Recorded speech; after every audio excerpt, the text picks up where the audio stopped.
I'm going turning, keep pulling me down. Yeah.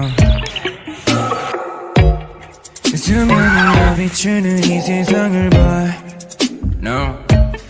You can never know that. 너도 알자.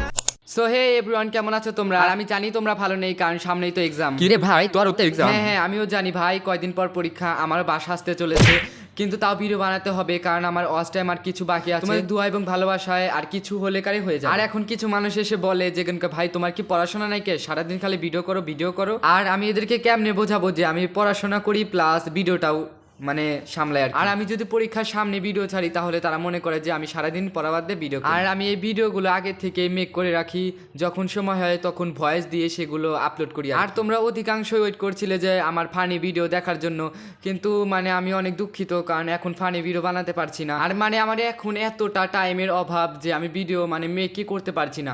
আর আমি এই ভয়েসটা দিচ্ছি হলো স্কুল থেকে আসার পর। এখন এই ভয়েসটা শেষ করে মানে আমি তো শেষ করতে পারবো না, কিছুটা দিয়ে আবার পড়তে বসবো আর কি। আর এখন আমি পরীক্ষার ভেতরেও এত কষ্ট করে ভিডিও বানাই, তাও কিছু পাবলিক মানে তার ছেঁড়া পাবলিক এসে বলে কপি। মানে এরা নিজেরাই জানে না যে কি কপি করলাম আর কি বা করলাম, মানে তাদের কি মানে কি আমি ওইটাই বুঝি না। তো যাই হোক, কি বাদ দেই। আর আমি ওই তার ছেঁড়া পাবলিক করে মানে পরোয়া করি না। আর আমি জানি যে তারা তার ছেঁড়া, কারণ অনেক কমেন্টে মানে আমি পাত্তা দিই না, আবার অনেক কমেন্ট আছে আমি রিপ্লাই দিই বোঝানোর জন্য, কিন্তু মানে তারা বুঝতে চায় না, কারণ তারাই হলো তার ছেঁড়া। তো যাই হোক, এখানে আমি বিজ্ঞান অ্যাসাইনমেন্ট করছিলাম, ছাড় দিয়েছিল হলো বিজ্ঞানের এই ডিএনএ মডেলটা, কিন্তু আমরা মানে সবাই মিলে কমিয়ে শুধু ডিএনএ চিত্রটা আঁকিয়েছিলাম। মানে রাখছি ধুর বাবা, কি দেখি কারণ এখন লক্ষ অ্যাসাইনমেন্ট বাকি আছে, তাই মানে স্যারকে বলে একটু কমিয়ে নিয়েছি।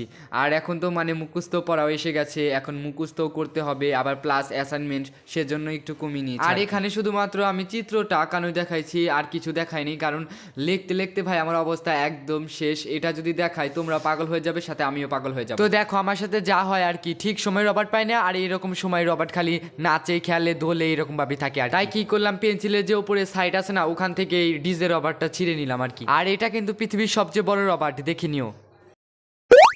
তো এখন আমি একটু ব্রেক নিয়ে কফি খাবো। আর এই কফি জিনিসটা আমি এখন আর কোনো জায়গায় দেখাই না, কারণ কিছু যে টক্সিক মানুষ আছে না আমার ভিডিওতে, সে শুধু কপি বলে, মানে নিজের চয়েস এখন দেখা যায় না, এমন অবস্থায় পড়ে গেছি। মানে একটা মানুষের যে পছন্দ অপছন্দ আছে সেটা দেখবে না, শুধু এসে চিল্লায়। এখানে আমি ভিডিও বানাচ্ছিলাম, তখন আমার বোন এসে আমার ভিডিওর ভিতরে কিরকম করলো। ধুর রে ধর, আমার ভিডিও ভিতরে এসে খালি ঝামেলা করবে এসে। ও বাবা, আর কফি ছেড়ে দেখাতে পারবো না, আমার হাওয়াতে একদম বিষ হয়ে গেছে। আর এখন কফির ভিতরে আমি 100 কেজি চিনি দিয়ে দিলাম। আর তোমরা অধিকাংশ মনে হয় এই ট্রেনটা জানো, কয়েকদিন আগে মানে কয়েক মাস আগে যেরকম ভাইরাল হয়েছিল রে ভাই। আর এই কফিটা বানানো একদম সহজ। প্রথমে কফি, তারপর চিনি, তারপর একটু হালকা পানি নিয়ে একটা মানে স্টিলের ছাকনি দিয়ে এরকম ভাবে খালি ঘুরাতে হবে হেলিকপ্টারের মতো। আর তোমরা এই ছাকনি দেখে কি আবার উগান্ডায় চলে যেও না, কারণ এটা 100 কোটি বছর আগের ছাকনি। আর এই জিনিসটা আমি একটু স্পিড দিয়ে তোমাদের মাথা ঘুরিয়ে দেবো, দেখো।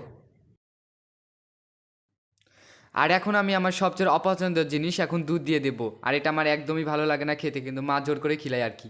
আর এখানকার ভিডিও অতটাও ক্লিয়ার আসে না, কারণ আমার লাইটে চার্জ পড়ে গেছে। বুঝি না আমার লগে কি লেগে এরকম হয়। আর এখন আমাদের বানানো এই ফাউন্ডেশনটা দিয়ে দেবো দুধের ভিতর। আর এই জিনিসটা কালার ভালোই লাগছিল, কিন্তু দুধের ভিতর দেওয়ার পর আর এই কালারটা থাকে না। তাই যাও মানে খেতে ভালো লাগে, কিন্তু কালারটা আমার অতটা পছন্দ হয়নি আর কি।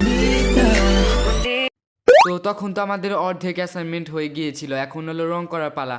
আর রং করার জন্য আমি সবসময় এই কালারগুলো ব্যবহার করে থাকি, কারণ এখন তুলি ব্রাশ ব্যবহার করতে গেলে মানে অনেক বেশি টাইম লাগবে, মানে আমি সিম্পলের ভিতরে করতে চেয়েছিলাম আর কি। আর এই জিনিসটাকে আমি কীরকমভাবে এক্সপ্লেন করবো আমি নিজেও বুঝতে পারছি না, শুধু আমি আজাইরা ভগ করছি যে আর এটা মনে হচ্ছে যে অনেক কম টাইম লাগছে, কিন্তু বাস্তবে এত সময় লেগেছিল আমার এটা আঁকাতে। আর রং করার কথা তো বললাম না, অনেক টাইম লাগে এগুলো করতে। আর এই ভয়েসটা আমি রাত্রে দিচ্ছি, সেজন্য এরকমভাবে আদমরা শোনা যাচ্ছে, কিন্তু কিছু করার নাই, কারণ সামনেই তো পরীক্ষা। এখন তো মানে আমার তো সময় থাকে না দিনের বেলা, সেজন্য রাত্রেই দিতে হয়। আর এগুলা ভিডিওতে মানে ফানি কিছু রাখার মানে পসিবল হয় না, নাহলে আমি অবশ্যই কিছু ফানি কিছু রাখার চেষ্টা করতে। তো যাই হোক, আর ভয়েস দিতে পারছি না, একটু মঙ্গল করে জাতীয় সঙ্গীত শোনো। 익숙해지면 안 되는데 그게 더 익숙해 마지막이 들리는 이 에어컨 소리. তো ফাইনালি আমাদের ডিএনএ আঁকা একদম শেষ হয়ে গেল। তো অনেকক্ষণ ধরে ঘরে বসে বসে অ্যাসাইনমেন্ট করতে করতে ভাই আমি তো একদম প্রায় মঙ্গল গ্রহে মানে আত্মরা হওয়ার অবস্থা, তাই ভাবলাম যে একটু বাইরে যাই। আর মানে ব্লগের যে কিছু পার্ট আছে না ওগুলো একটু বাড়ে তাহলে বাইরে গেলে, তাই ভাবলাম যে একটু বাইরে থেকে ঘুরে আসি। আর এখানে দেখো মুরগিরা গোসল করছে, মুরগিরা কিন্তু এরকমভাবে মাটির ভিতরে গোসল করে, আর আমি যা ওখানে একটু ঘুলুঘুলু করে দিয়ে এলাম আর মুরগিগুলো পালিয়ে গেল।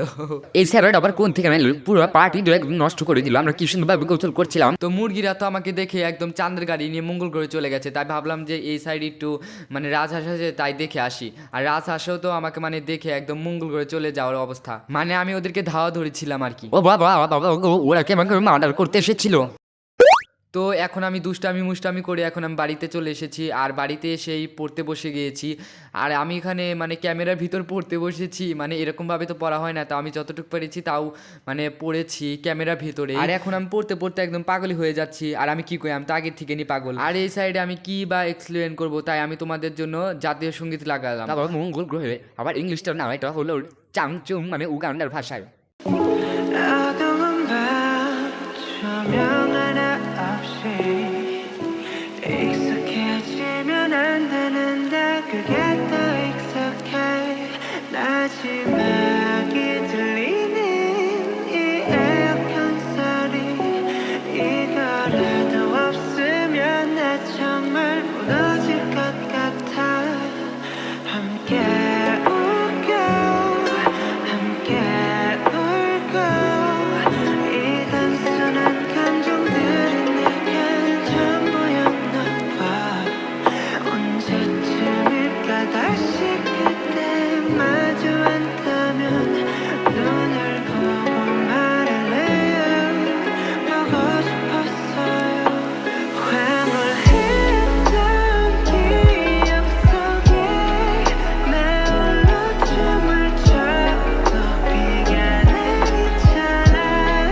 이 안개가 걷을 때쯤 젖은 발로 তো এখানে আমি অনেকটাই পড়েছি, মানে সব সাবজেক্ট থেকে কিছু না কিছু মানে কিছু পড়েছি, কিন্তু ক্যামেরার সামনে না পড়া হয় না, মানে মুখে খালি ক্যামেরার দিকে যায় কিন্তু এরকমভাবে পড়া হয় না।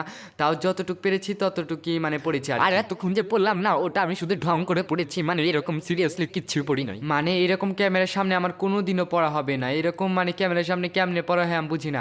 অনেকজনই এরকমভাবে দেখি ক্যামেরার সামনে মানে পড়ে, কিন্তু মানে তাদের কীরকমভাবে হয় আমি নিজেও জানি না, কারণ আমারও হয় না। তো যাই হোক এই সব ঘুলুঘুলু কথা বাদ দেই। আর এই ভয়েসটা আমি দিচ্ছি হলো মানে একটা এক্সাম শেষ হওয়ার পরে, মানে বাংলা এক্সাম শেষ হওয়ার পরে এখন সে নাম ভয়েসটা দিচ্ছি। আর এই অ্যাসাইনমেন্টগুলো আমি অনেক আগেই জমা দিয়ে দিয়েছি, কিন্তু এখন মানে পুরাতন ভিডিও তো সেজন্য ভয়েস দিতে হচ্ছে। আর এই অ্যাসাইনমেন্টগুলো লিখতে লিখতে তো ভাই আমি পুরো পাগলই হয়ে যাবেন হয়েছিলাম, কিন্তু আরেকটুর জন্য পাবনায় চলে যাচ্ছিলাম কিন্তু যাইনি, কারণ আমি হলো কুরকুরি ভাইয়া। ইতনি সুন্দর বই, হ্যাঁ হ্যাঁ হ্যাঁ। তোমরা কেউ আবার আমার বই দেখে কেন্দ্রে দিও না, because I am ultra pro max. মানে সবার বই দেখি যে কি সুন্দর থাকে, আর আমার বইয়ের অবস্থা দেখলে তো ভাই সবাই কেন্দ্রে দেয়, মঙ্গল গ্রহে চলে যায়। আর আমার বইয়ের অবস্থা যে আমি কি জন্য এরকম করে রাখি আমি নিজেও জানি না, মানে এবি মানে কোনো কারণ ছাড়াই আমি কলম দিয়ে ফাঁকাফাঁকি করি, মানে বোঝোই তো আর্টিস্ট মানুষ না করলে কি হয়, নিজের যোগ্যতাটা তো দেখাতে হবে, মানে ট্যালেন্টটা তো দেখাতে হবে। আমার এই বইটাই শুধু একটু ভালো আছে, তাছাড়া অন্য যে বইগুলো আছে না ওগুলো সামনে ফাটা, পিছে ফাটা, মধ্যে ফাটা, মানে অর্ধেক বই নায়িকা। তোমরা চাইলে এই বইটাকে পাবনা হসপিটালে ভর্তি করে দিতে পারো। আর ভাই আমার সাথে খালি সব সময় এরকম হয়, মানে সময় সময় স্কেলটা খুঁজে পাচ্ছিলাম, এগুলো না পেলে আমার এমন রাগ ওঠে, মানে আমি বুঝি না এগুলোর সাথে কি আমার কি শত্রুতা, মানে কি করলাম এইটা বুঝি না। তাই কি করলাম, নিউটনের কোকোলা সূত্র প্রয়োগ করে আমি বই দিয়েই তা মানে স্কেলটা টানিয়ে নিলাম। আর আমি সব সময় মানে স্কেল যদি আমার যদি না থাকে তাহলে আমি এরকম ভাবে এই স্কেলটা টানাই। আর আমার খায় দেয় তো কাম নাই যে স্কেল কাকুক এত খোঁজাখুঁজি করবো, মানে আমার একদম বিরক্ত থাকে এই স্কেলটা যখন খুঁজে না পাই। আর এগুলো অধিকাংশ জিনিস হয় ভিডিও করার সময় আমি কোনো জিনিস হাতের কাছে পাই না। আর আমার স্কুলে গেলেই তো কোনো কথাই নাই, স্কুলে যে আমি যদি কোনো কিছু নিয়ে যাই সেটা সেদিনকেই হারিয়ে ফেলি। মানে আমি যে কয়বার আমার পেন্সিল, রবার্ট, কার্ডার, রুল, তো আমার সব জিনিস হারাইছি, আমার নিজের হিসাব নাই। তো যাই হোক কোনো ব্যাপার না, ওর তুই তুই ইচ্ছা হয় যে লুকোচুরি খেলা, তার লুকোচুরি খেলছে। তো যাই হোক এখন তো আমি নিয়মিত ভিডিও দিতে পারছি না, কারণ পরীক্ষার জন্য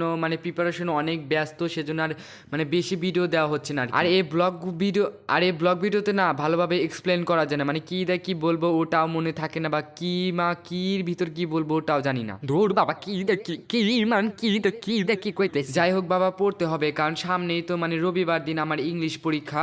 আর এখন পরীক্ষার যে রুটিন দিয়েছে না, মানে একদিনও ছুটি পাই না, শুধু এই মানে শুক্রবার আর হলো এই শনিবারই ছুটি, তাছাড়া কোনো দিনও ছুটি পাচ্ছি না। মানে একটানা একবারে পরীক্ষা হচ্ছে, আর একটানা পরীক্ষা মানে তো বোঝোই, মানে ভিডিও পাড়ার তো টাইমের দূরে কথা, পড়ারই টাইমই পাই না। তাও তোমাদের এত ভালোবাসার জন্য আমি ভয়েসটা দিচ্ছি, মানে এত ব্যস্ততার ভিতরে ভয়েস দিচ্ছি, তাও কিছু মানুষ আমাকে এত পরিমাণ হেট করে, কিছু বলার নাই। কিন্তু তাও আমি আমার হিটার্সদের অনেক বেশি ভালোবাসি। আর এখন কি বলবো, আমার মাথায় কিছু আছে না যে বলবো। আর এই সাইডে না আমি মানে অঙ্ক করছিলাম একটা, মানে আমাদের পরীক্ষার মানে প্রিপারেশনের যে অঙ্কগুলো না বই থেকে দেবে, সেগুলাই করছিলাম আর কি। তোর মাথায় আর কিছু আছে না? তাই ছু মন তোর ছু ব্ল্যাক ডগির গু এই গানটা শোন, লাগা উড়া তোর ডিজে জেকে সং। 어두운 밤 조명 하나 없이 익숙해지면 안 되는데 그게 더 익숙해 마지막이 들리는 이 에어컨 소리 이거라도 없으면 나 আর দেখো এখানে আমি এতটা স্টুপিড যে কিছু মানে সামান্য গুণ করতেই আমার ক্যালকুলেটর লাগে। আর এটার মূল উদ্দেশ্য ছিল যে আমার ক্যালকুলেটর দেখানো, কারণ আমার ক্যালকুলেটর না ভিডিওতে দেখাতে অনেক বেশি ভালো লাগে। 단순한 감정들이 내겐 전부였나 봐 언제쯤일까 다시 그때 마주 앉다면 눈을 보고 말할래요 보고 싶었어요 황홀했던 기억 속에 나 홀로 춤을 춰도 비가 내리지 তো এখানে আমার প্রায় অঙ্ক করা শেষ, এখন আমি ছোট্ট করে একটা সুন্দর করে সিগনেচার দিয়ে দিলাম। আর এই অ্যান্সারটার নাম হলো ডিজে অ্যান্সার। তো আমার অঙ্ক করা তো শেষ হলো, আর এখন পরীক্ষার মাঝে আর কি বা দেখাবো, মানে এই ব্লগটাই করে রেখেছিলাম, তাই তোমাদের মাঝে উপস্থাপন করলাম। তো আর কি কম বুঝতেছি না। আর আজকে ব্লগটা এখানে শেষ করছি, তোমাদের সবার পরীক্ষা ভালো হোক। তো আজকে ব্লগটা যদি একটু ভালো লাগে তাহলে একটা ঘুষি মেরে লাইক দিয়ে যেও, কারণ পরীক্ষার মাঝে এত কষ্ট করে ভিডিও বানিয়েছি, একটা লাইক তো ডিজার্ভ করি। তো সবাই ভালো থেকো, সুস্থ থেকো, টাটা। ধুর বাবা ভালো ঠেকতেছি না, উগান ভাই চলে গেলাম।